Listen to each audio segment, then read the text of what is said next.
Datanglah malakul jibal, malaikat penjaga segala bukit di atas dunia. Kau tunjuk mana bukit yang paling besar ya Muhammad, akan ditimpakan kepada mereka. Hati yang luka biasanya akan marah, akan kecewa, tapi itu tidak terjadi pada Nabi Muhammad sallallahu alaihi wasallam. Tapi api itu tidak pernah padam. Kalau dia padam, maka berakhirlah dakwah Islam. Dia terus bergelora, dia terus menyala, dia terus membakar kemunafikan, membakar kemusyrikan, sampai akhirnya embargo pun tiba. Jangan ada yang mau bergabung dengan kelompok Muhammad sallallahu alaihi wasallam. Jangan ada yang mau berkirim makanan, jangan ada yang mau berdagang, jangan ada yang mau menjalin transaksi. Mereka ingin membunuh secara perlahan-lahan. Jangan beli produknya, jangan duduk bersamanya, jangan berteman dengan dia. Kenapa kamu mau berfoto dengan dia? Kenapa kamu mau bergambar dengan dia? Kenapa kamu masih mau mendengar ceramah dia? Adakah orang yang mengalami hal itu hari ini? Adakah ketakutan-ketakutan dari hamba Allah yang mengatakan Allahu Akbar, Allah Maha Besar, tapi takut ditinggalkan kawan, cemas ditinggalkan sahabat? Maka itu pernah terjadi pada kelompok Sayyidina wa Maulana Muhammad sallallahu alaihi wasallam. Kalau pembunuhan karakter tidak berhasil, maka ada yang lebih dahsyat daripada itu. Mereka tawarkan dunia beserta isinya.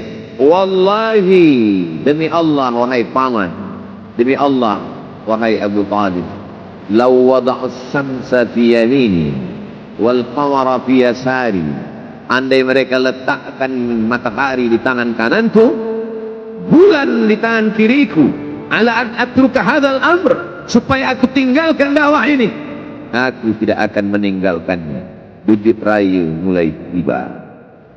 Itu terjadi pada diri Nabi Muhammad sallallahu alaihi wasallam. Kalau kau tidak mempan dimusuhi, kalau kau tidak mempan dirangkul, kau akan dipukul. Kalau kau tidak mempan dipukul, kau akan dirangkul. Berbagai macam cara, dari mulai yang paling keras sampai yang paling lembut, dari mulai yang paling lembut sampai yang paling keras, sampai akhirnya tempat bergantung itu hilang, lenyap, musnah. Ada dua tempat bergantung, saudara kandung ayah Abu Talib.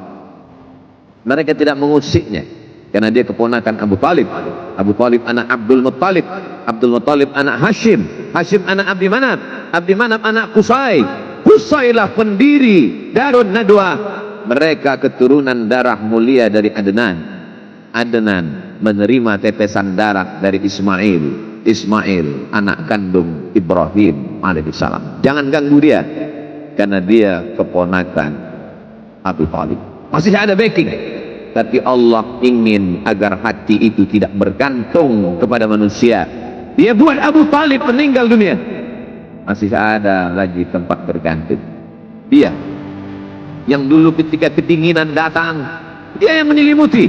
Yang dulu ketika ketakutan datang, dia yang menenangkan.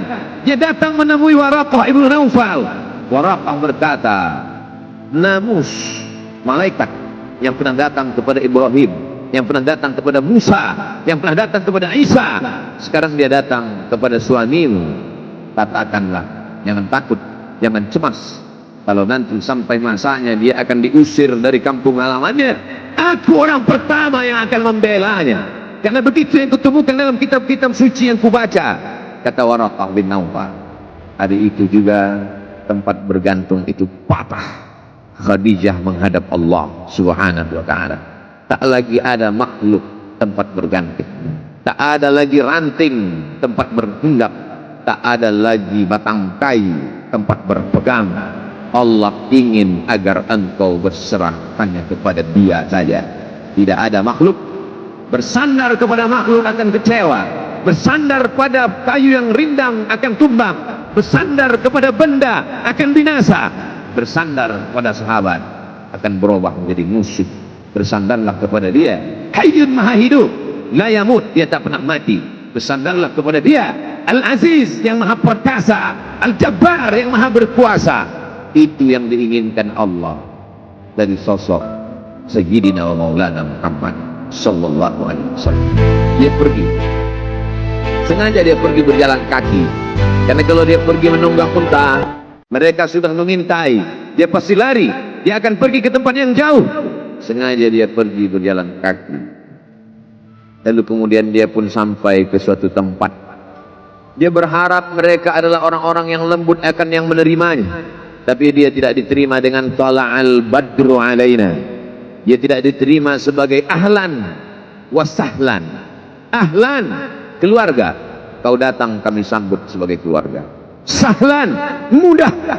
Kau datang urusanmu mudah. Ahlan wasahlan. Tapi dia tidak dianggap sebagai keluarga. Dia tidak dianggap sebagai sahlan. Dia dianggap sebagai musuh. Dia dilempar dengan batu. Dia dilempar dengan kayu. Dia dilempar dengan tulang onta. Apa yang dia lakukan? Dia bersembunyi di balik bukit. Dia angkat kedua tangannya. Ilaika ashku dha'fa quwwati. Kepada engkau saja aku mengadukan kelemahanku. Wa qillata hilati, ketidakberdayaanku. Wa hawani bainan nas, aku hina di tengah mereka. Kalau dulu aku ada tempat bergantung, ada tempat bersandar, ada tempat mengadu, hari ini hanya engkau saja. Datanglah malaikat penjaga segala bukit di atas dunia. Kau tunjuk mana bukit yang paling besar ya Muhammad, akan ditimpakan kepada mereka. Tapi yang luka biasanya akan marah, akan kecewa, tapi tidak terjadi pada Nabi Muhammad sallallahu alaihi wasallam. Apa yang dia katakan? Asallahu an yukhrij min aslabihim man ya'budullaha wa la yusyrika bihi syai'a. Ya Allah, keluarkan dari tulang sulbi mereka, keluarkan anak cucu mereka yang akan menyembah engkau. Tidak ada satupun yang akan mempersekutukan engkau di atas luka bumi ini.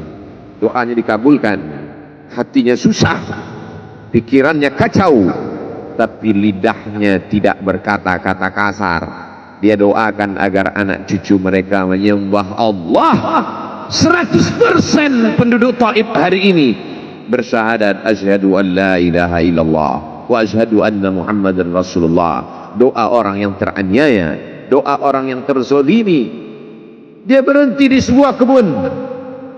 Ada seorang yang bukan terpandang membawakan beberapa ranting anggur sebagai pelipur lara, penghilang haus, pelepas dahaganya. Ketika anggur itu akan masuk ke mulutnya, dia berkata Bismillahirrahmanirrahim, atas nama Allah. Maka hamba sahaya miskin, susah, melarat, perantau yang tak punya apa-apa itu heran. Apa yang kau ucapkan? Bismillah. Kau sebut nama Allah ya. Tidak ada satupun orang di kampung ini kalau makan menyebut nama Allah. Siapa engkau? Aku Nabi yang diutus Allah Subhanahu wa ta'ala. Berarti engkau sama dengan orang yang dulu pernah berada di kampungku. Engkau dari mana? Aku dari Ninawi. Ninawi, ya. Di sana ada saudaraku, kata Nabi Muhammad sallallahu alaihi wasallam. Di sana ada saudaraku, namanya Yunus bin Matta. Yunus bin Matta adalah saudaraku. Sama-sama hamba yang diutus Allah Subhanahu wa ta'ala. Dia juga diingkari oleh kaumnya. Dia masuk ke dalam lautan, ditelan seekor ikan dalam 3 kegelapan. Gelapnya tengah malam, gelapnya lautan, gelapnya perut ikan. Dia berserah kepada Allah. La ilaha illa anta subhanaka inni kuntu minal zalimin. Begitu cara Allah mengingatkan Nabi Muhammad SAW. Apa yang kau rasakan hari ini belum ada apa-apanya dengan apa yang pernah dirasakan oleh Yunus bin Matta. Mendengar itu langsung saja Addas bersimpuh sudut menciut lutut Nabi Muhammad sallallahu alaihi wasallam. Dia tidak mulia, dia hamba sahaya, dia miskin, dia perantau, tapi dia sempat mencium tangan Nabi Muhammad sallallahu alaihi wasallam. Dia sempat menghilangkan dahaga dari leher Nabi Muhammad sallallahu alaihi wasallam. Pertemuan yang berkesan.